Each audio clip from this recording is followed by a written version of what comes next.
Europe 1, bonjour la France. Daphné Burki. 11h37 en direct et en public sur Europe 1, c'est le 10-12 avec notre invité Dany Laferrière, romancier académicien qui est avec nous. Et donc Dany, tous les jours pour nous aider à mieux comprendre le monde, on reçoit des spécialistes ici. Alors on a des spécialistes économie, des spécialistes santé, et puis le mercredi on reçoit notre expert en style et il lit la presse mode, la presse snob à notre place et son nom c'est Loïc Prigent. Prigent, j'adore. Alors bonjour Loïc. Bonjour les amis. Qu'est-ce que vous avez lu de vos yeux vus cette semaine dans la presse snob ? Alors chaque semaine je vous parle de mode, mais aussi des annonceurs qui bâillonnent la presse mode. Alors j'ai décidé de lire le journal des annonceurs. C'est gentil.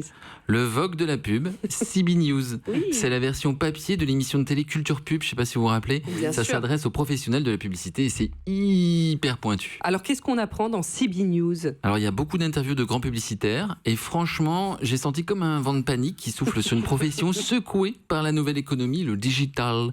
Avant il suffisait d'une blague sur une affiche en 4x3 en gros et d'un spot télé qu'on matraquait 1500 fois par jour. Et maintenant c'est beaucoup plus compliqué. Alors dans toutes les interviews dans CB News, les grandes patrons de la pub ils ont tous un mot-clé, Oui. enfin plusieurs mots-clés. Adaptabilité, Oui. ça veut dire panique je pense. Oui.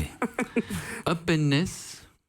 Openness. Openness, on ne sait pas. Ouais, ça Openness. déboule comme ça au bout d'une phrase. En tout cas, ouais, c'est il de faut être l'openness. openness. Ouais. C'est-à-dire qu'il faut être ouvert, c'est ça ? Ouais, je crois. Faut être Et ouvert plus, accrochez-vous, humilité.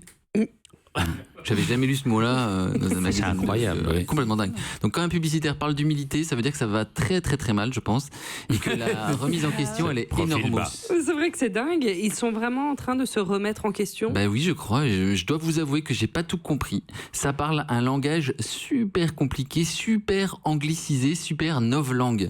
Pour résumer, il parle du marché programmatique en 100% transparent, qui permet de se lancer dans le live stitching, s'associer dans la data et ne plus être en blind, mais avoir des silos avec des jolies portes. J'ai rien compris. Moi non plus. Même silos avec Dany les Laferrière plisse les yeux, s'est dit qu'est-ce que c'est que ces nouveaux mots ? Eh ben, ça donne une utilité à l'Académie française. Voilà. La data, alors Il faut la data c'est protéger féminin et l'Académie c'est leur quand on nouveau entend mot. cette langue. C'est une créolisation, hein. Mais vous, Ah non, pas du tout. C'est pas une créolisation, c'est une Créolisation, je pense. bêtisation. Oui. C'est une. vous avez quand même réussi à traduire quelques expressions. Dany, on va apprendre des choses. Comment dit-on être précis ? Adresser des campagnes géolocalisées et segmentées. Ah, vous voyez, c'est intéressant. Hein. Ça se passe chez les publicitaires. Donc toujours chez les publicitaires, comment dit-on ? Une idée. Une créa. Profiter. Alors là, on dit ouvrir ses chakras au contexte. Je vous jure, hein, ils le disent vraiment. C'est génial ça. Alors, on ne dit pas une publicité horrible, on dit une bannière encombrante et mal contextualisée. On ne dit pas un achat, on dit une expérience client aboutie. Elle est bien celle-là. Elle Oui, est oui, très oui, bien celle-là. absolument. Elle est bien trouvée celle-là. Bon, on parle de publicité et je vois que Bertrand Chameroy s'énerve depuis Mais oui, tout à l'heure. j'en peux plus de ces prospectus qui s'entassent dans ma boîte Oui, aux lettres. J'en ai bah, ras la mais- casquette, Daphné, voilà. Les prospectus, Loïc, comment les publicitaires qualifient d'ailleurs cette technique, vous savez, de bourrer absolument nos boîtes aux lettres avec des prospectus ?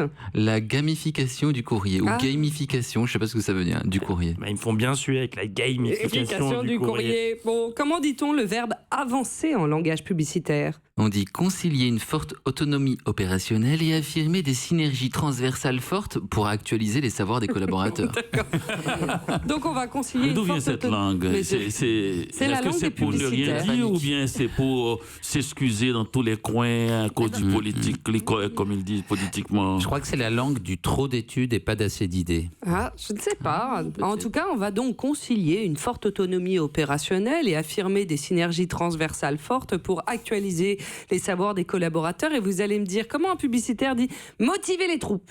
Faciliter l'intrapreneuriat et l'empowerment des collaborateurs. Et comment on dit tout simplement une agence de pub ? Alors on dit surtout pas agence de pub. Ah, ça n'existe non, plus. non, non, C'est un gros ça mot. n'existe plus. Ah ouais, c'est Terminé. complètement adaptabilité. Ça fait Donc trop on années dit 80. un cabinet conseil en créativité réellement intégré pour de grandes marques structurantes en multicanal, tout en participant au new business pour créer des stimuli positifs et une diminution de la résistance à la persuasion et donc des connexions très puissantes avec les marques. Mais c'est beaucoup trop long. Mais c'est vrai qu'on a envie d'applaudir. Ah oui, les gars ont des cartes de visite grosses comme ça maintenant. Non mais c'était écrit au premier degré. On a envie de leur demander comment dit ton silence. Ah, et ben comme ça, on essaye de faire un silence en radio. N'ayez pas peur, ça va durer que quelques secondes. 3, 2, 1. Oh, c'est inquiétant. inquiétant. J'ai eu peur. Ça m'a Le donné dernier silence chaud. qu'on a entendu, c'était, je crois, Jean-Luc Godard à qui on a posé une question. Oui. Il est resté, ouais. Il est resté silencieux. Pendant 1 minute, et quand on s'est étonné, il a dit, mais je réfléchis, monsieur. Europe 1.